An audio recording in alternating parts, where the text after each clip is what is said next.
இப்பொழுது வந்து என்னை வந்து தேர்தலில் நாமினேஷன் வாங்கிட்டு வந்த பிறகு என்னை நிற்கக்கூடாது அப்படின்னு சொன்ன ஆடியோ, இதை பேசினவர் வந்து திரு ராதாரவி அண்ணன் அவர்கள். நீங்களே கேளுங்க.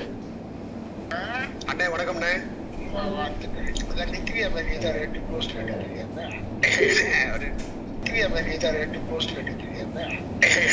ரெண்டு போஸ்ட்ல நிக்கலண்ணே, 2 ஃபார்ம் வாங்கணும்னு ஆசைப்பட்டேன். சரி ஏதாவது ஒண்ணு நிப்போமே, எனக்கு எதுல இருந்து அழைப்பு வரல, ஒன்றும் வரல. இப்ப நிக்காத, நான் உனக்கு நன்மைக்கு தான் சொல்லுவேன். யார்கிட்ட இப்ப நிக்காது நின்று ஏதாவது ஒரு தோத்துட்டோம்னா நமக்கு அவமானம் ஆயிடும். அது கண்டிப்பானே அண்ணனுக்கு தான். நான் உனக்கு என்ன சொல்றேன், நீ நிக்காம விட்டுட்டு எனக்கு ஒர்க் பண்ண, நான் நிக்கிறேன். சரிங்கண்ணே. எனக்கு ஒர்க் பண்ண நீ எனக்கு வேண்டிப்பட்டு போயிட்டதால போன் பண்றேன். சரிங்கண்ணே. நானே எனக்கு போன் பண்ணலையே, பேசியிருக்கேன் கூப்பிட்டுருக்கேன், அவன் கேட்க மாட்டேன். நான் என்ன செய்யறேன்? ஆமாண்ணே, அதுதானே எங்களுக்கு பெரிய வருத்தமா இருக்கு. நீங்க இருந்துட்டு இப்படி எல்லா விஷயமும் தப்பா நடக்கும்போது எங்களுக்கு நான் எந்த பக்கம் போறதுன்னு நீ எந்த பக்கம் போறது உனக்கு தெரியலன்னு சொன்னா தப்பு. உனக்கு நல்ல நம்பிக்கை தெரியணும். நம்ம ராதாரவி, அதே நம்ம ராதாரவி என்னண்ணே, அது ரைட். நான் உனக்கு என்ன சொல்றேன், நிக்காம இரு, தேர்தல் முடியட்டும், ரிசல்ட் வந்து எனக்கு கிட்ட வந்து சொல்லு. உடனே நாமினேஷன்ல போட்டு உள்ள கூடாது. அவ்வளோதான். சரிங்க. இறுதியா ஒண்ணே ஒன்று மட்டுங்க, பத்திரிகையாளர் நண்பர்களே, ஒண்ணே ஒன்று மட்டும்.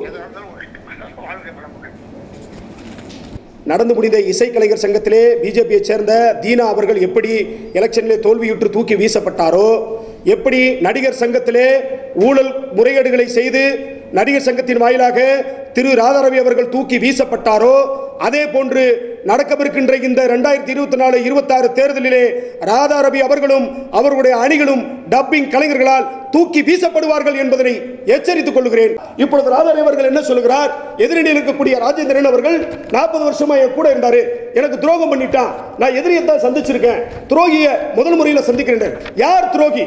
என்ன பொறுத்த வரைக்கும் ராதாரவி தான் துரோகி, ராதாரவி தான் பச்சை துரோகி. எப்படி மோடி இந்திய மக்களை அழித்துக் கொண்டிருக்கிறாரோ அவர் ஒரு இன துரோகியோ, அதே போன்று 2800க்கும் மேற்பட்ட டப்பிங் கலைஞருடைய இன துரோகி, பச்சை துரோகி திரு ராதாரவி அவர்களும் அவருடைய அணியை சார்ந்தவர்கள் தான். ஒருவேளை நான் இப்படி பகிரங்கமாக குற்றச்சாட்டு வைக்கிறேன், என்னோடு விவாதம் பண்ணுவதற்கு திரு ராதாரவி அவர்கள் தயாராக இருக்கிறாரா? வாங்க ஒரு சேனலில் உட்காருவோம், 2 பேரும் பேசுவோம். என் மீது, நான் உங்கள் மீது அவதூறு பரப்புறேன் என்று சொன்னால் நீங்கள் நிரூபிங்கள். நீங்கள் 2011 அப்ரூவல் வாங்கின காப்பி எங்க? எல்லாருக்கும் செக் நம்பர் இருக்கு, டிடி நம்பர் இருக்கு. ஏன் இந்த 75,000 ரூபாய்க்கு மட்டும் நீங்கள் வந்து ரசீது இல்லை, செக் நம்பர் இல்லை, ஆண்ட கேஷா கொடுத்துறீர்கள்? யூனியனுடைய பைலாப்படி 3000 ரூபாய்க்கு மேல போச்சுன்னா எல்லாருக்கும் செக் தான் கொடுக்கணும், கேஷ் கொடுக்க கூடாது. It's a fundamental rights of பைலா டப்பிங் யூனியன். அப்படி இருக்கிற பொழுது குற்றம் பக்கவாக இருக்கிறது. இதை இவர்கள் மலிப்பி பூசி டப்பிங் கலைஞர்களை ஏமாற்றிக் கொண்டிருக்கிறார்கள். இந்த ஏமாற்று காலம் இதுவரையோடு போதும். ஆனால் வர எலெக்ஷனிலே இந்த ஏமாற்றம் செல்லுபடியாகாது. டப்பிங் கலைஞர்கள் அனைவரும் விழித்துக் கொண்டிருக்கிறார்கள்.